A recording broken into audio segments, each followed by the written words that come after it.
All right. With that, I will call this meeting of the Finance Committee to order at 7:40 p.m.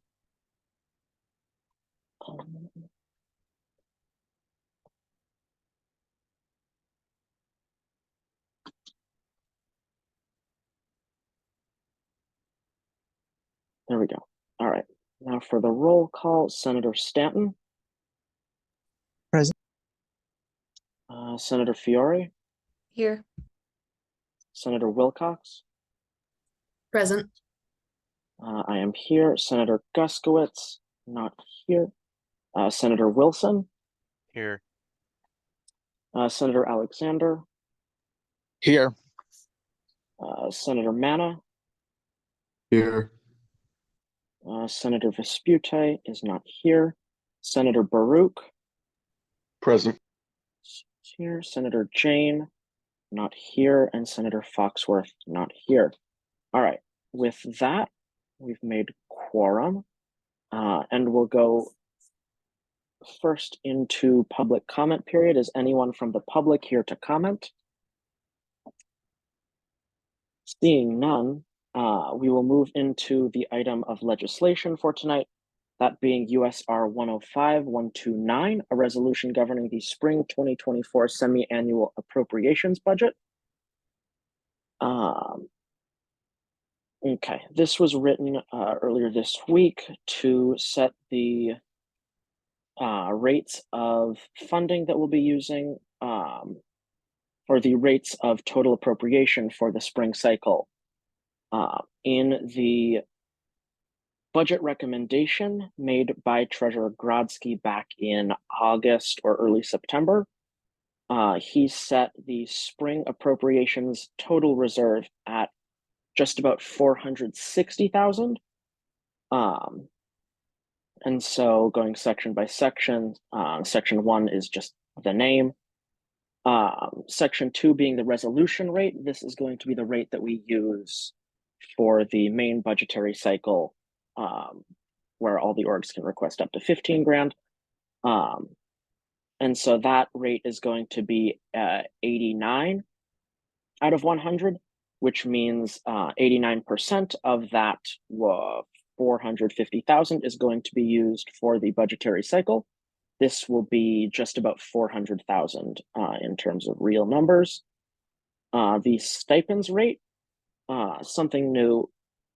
We will be working with the Oversight and Advocacy Committee after the budgetary cycle on setting stipends for the next year. And for that, we will be using a rate of 10 out of 100. This will put us at about 45 to 50,000 total for stipends. And then the remaining 1% and whatever else we don't spend during the main budgetary cycle will be used for subsequent. So anywhere from 10-ish or more thousand. After that, in section 3 is funding categories. These are all pretty much the same as last semester. The only change was after consultation with the Union Business Office, we got rid of the capital expenditures and programming categories, because in practice, these are basically just used for supplies, which we already have a category for. So thought it would be easier to cut out the middleman there and make their jobs easier. That is all the substance to this bill. Are there any questions from senators on the content?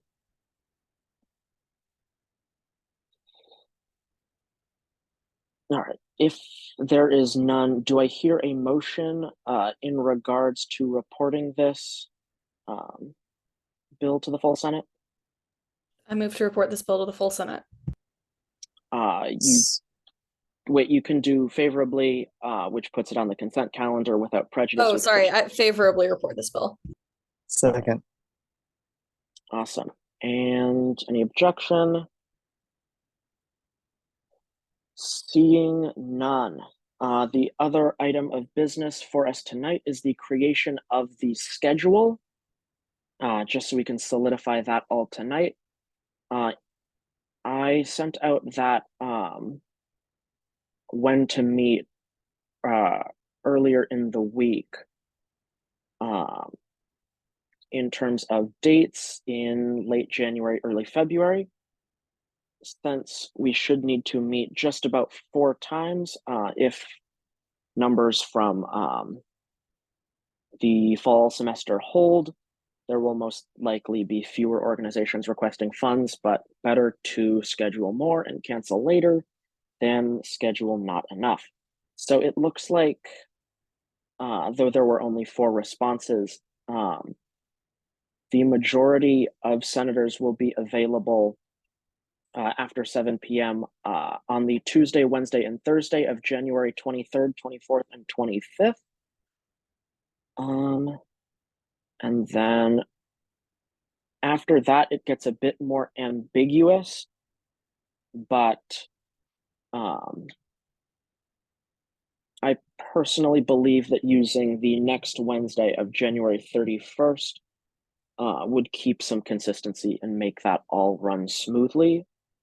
So, are there any conflicts that people know that they will have in these evenings in at the end of January in the spring? Sorry, it was the 23rd, 24th, and 25th, and then what was the last date? The 31st. I probably will not be able to attend all of them, but I will be able to attend some of those dates. Do you know which dates in particular? Just that I'll have another commitment for that overlaps where, like, if I miss a couple of those days, it'll be okay, but not Okay. all 4. So All right. Is there a different organization of dates that would work better for you? I a lot of people weren't fans of the weekend meeting, but like a weekend meeting would like in the morning or afternoon would be I could commit to that more easily. Okay.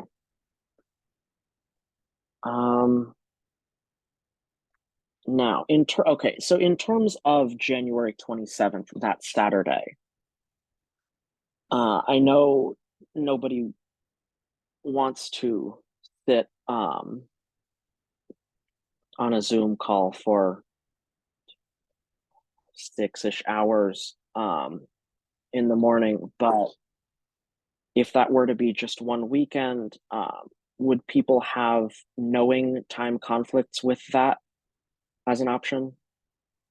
My only concern is that that is one of the 2 weekends we have to get ballot petitions done. But if y'all are okay with those overlapping, like I just wanted to raise that as like a concern, but it's ultimately up to y'all. Now, in terms of incumbent senators, we don't need to get signatures to make the ballot. Oh, So in terms of our, okay, then never mind. yeah. Yeah. So And honestly, forward, oh sorry. no, go And ahead. honestly, like worst case scenario, I could probably arrange something so I can make it work with the 2. Now that I'm thinking about it, but it's not preferable. But it's if it clashes with other people's availability, that's an option. So, of course. Okay. So, are there any significant conflicts? Knowing that we'll need to get at least 6 people on a Zoom call on all.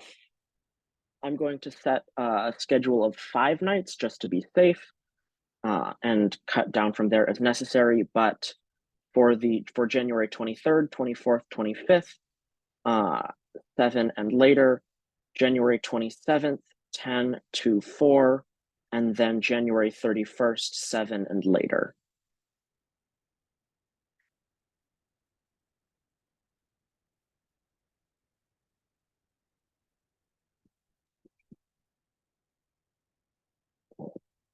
If there's no conflict, I will put that together in the schedule and send that information to the speaker, and the treasurer.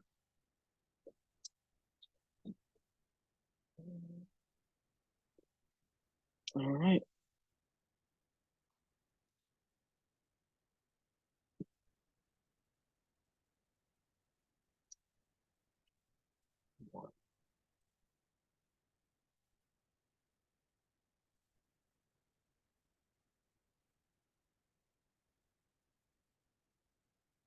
All right.